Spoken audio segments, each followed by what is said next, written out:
a stick, had been angered by the press of journalists and my insistent questions, and brushed us off with an infuriated wave of the hand. Minutes later, as we stepped into the tree-lined square outside the handsome colonial-style building and got into our car, I was suddenly swept up in a series of events that seemed to happen in slow motion, but in reality occurred at lightning speed. Another car, which I remember as being grey in colour, cut in front of us, forcing us to stop, and disgorged strongly built men clad in sharp suits. They seized me with firm hands while shouting, "Police!" Suddenly I was looking up at trees we had been passing, and before I could make any real attempt at resistance, I was propelled into the back of their vehicle. A pistol was pressed against my head. I had no idea what was happening to the rest of the team. I just knew that they weren't there.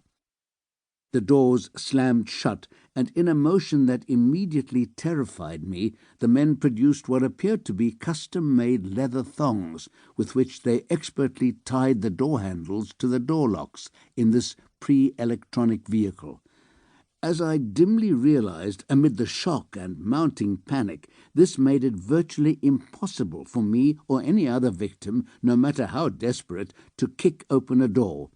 It was a practiced routine, which these men had clearly carried out many times before.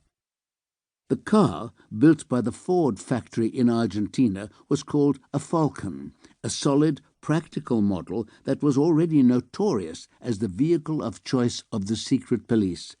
It moved quietly through the streets, which, despite the war with Britain, were choked with traffic. As was their aim, the kidnappers had achieved complete control. Resistance was beyond my power, and would in any case have been futile and probably fatal.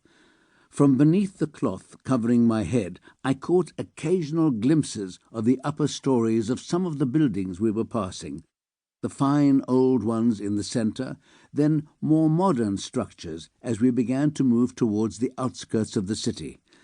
Suddenly I saw gantries carrying familiar yellow signs advertising the Lufthansa airline, and realized that we were passing the international airport, where we had arrived some 10 days before. "Look," I said in broken Spanish English to the man holding the gun to my head, "in my pocket I've got dollars. Please take the money and throw me out here."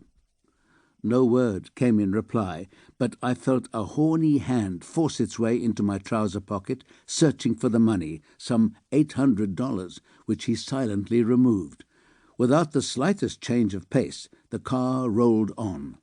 When I made another attempt to speak, I was silenced with a slap. Then, as our car seemed to move through traffic, my knees were struck with the pistol butt to make me pull them down beneath the level of the window. But as my kidnapper scrabbled for the money, he had given me a brief glimpse of his face. I was too frightened to look at him calmly with a view to recall, but something remained lodged in my memory all the same.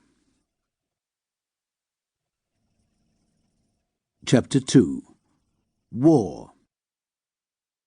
In May 1982, the eyes of the world were fixed on events taking place at one of the most remote and obscure points on the planet. So little known were the Falkland Islands that some of the British servicemen hastily dispatched there had initially believed that they were being sent to islands north of Scotland rather than to the middle of the South Atlantic. Even the then Defence Secretary, Sir John Knott, and the Chief of the General Staff, Lord Bramall, later confessed to similar ignorance when they both told a seminar in June 2002 that at the outset they had had no clear idea of exactly where the islands lay. In my case, though claiming no greater knowledge, I was at least in the right continent when the crisis erupted in late March. Together with a crew from Thames Television's Current Affairs programme, TVI, I was filming a report on the elections in war-torn El Salvador, the second time I had been sent to that beautiful, unfortunate land on the northwest coast of Latin America. Our team included cameraman Ted Adcock, a dashing figure and winner of awards for his work, soundman Trefor Hunter, quiet, reserved, and highly professional.